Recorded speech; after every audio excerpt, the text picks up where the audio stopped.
السلام علیکم ناظرین، میں ہوں کرن ناز۔ دعوے دار اور دھوکے باز ہزار ہوتے ہیں لیکن حقیقی لیڈر سالوں میں نہیں صدیوں میں پیدا ہوتے ہیں۔ جب وہ مسلم حکمران بن کر ابھرا، عالمی طاقتوں نے اسے نشانے پر رکھ لیا۔ جب اس نے امت کو جگانے کی کوشش کی، اپنے حقوق یاد دلائے، ظالم کے آگے جھکنے سے انکار کیا، تو اسے اقتدار سے اتارنے کے لیے ہر طرح کی سازشیں ہوئیں، کبھی بیرونی تو کبھی اندرونی۔ مگر لیڈر وہی ہے جو حق بات کہہ کر اس پر ڈٹ جائے، چاہے اس کے بدلے اسے اپنی جان ہی کیوں نہ گوانی پڑ جائے۔ اور کچھ ایسا ہی ہوا۔ پیسوں اور اقتدار کی لالچ میں چند مفاد پرست عالمی طاقتوں کی غلامی قبول کر کے غداری کے مرتکب ہوئے۔ ایک نڈر اور بہادر لیڈر کو موت کی نیند سلانے کا پلان بنایا گیا۔ اس بہادر لیڈر کا قصور صرف اتنا تھا کہ وہ اپنی ریاست کو آزاد رکھنا چاہتا تھا۔ وہ کسی سے ڈکٹیشن لینے کو تیار نہیں تھا۔ اس نے دنیا کی سپر پاور کے آگے سر جھکانے سے انکار کر دیا تھا۔ اسے مار دینے کے پیغامات بھی پہنچائے گئے لیکن وہ ڈرا نہیں۔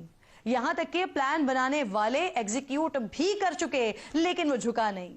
وہ ریاست اور اپنے خلاف ہونے والی بیرونی چالوں کو ناکام بناتا رہا، اپنی قوم کو جگاتا رہا اور غلامی کسی صورت بھی قبول نہ کرنے کا اعلان سر عام کرتا رہا۔ رفتہ رفتہ اس کا نعرہ عوام میں مقبول ہوتا چلا گیا۔ دیکھتے ہی دیکھتے اس کی ہمت اور جرأت کی کہانیاں سارے زمانے میں گونجنے لگیں۔ شاید وہ اس سے پہلے کبھی اتنا مقبول نہیں تھا جتنا دشمن کی سازش اور اندرونی غداری نے اسے کر دیا تھا۔ ہاں، اس کی طرز حکومت میں کچھ خامیاں ضرور ہو سکتی ہیں لیکن اس کی بہادری نے اسے اوروں میں ممتاز کر دیا تھا۔ اس نے مسلم حکمرانوں کو جگانے کی بھی بھرپور کوشش کی، اتحاد بنانا چاہا لیکن وہ کامیاب نہیں ہو سکا۔ بدقسمتی سے بیرونی دشمنوں کے سامنے ڈٹ کر کھڑا ہونے والا اپنے قریبی ساتھیوں کے ہاتھوں دھوکا کھا گیا۔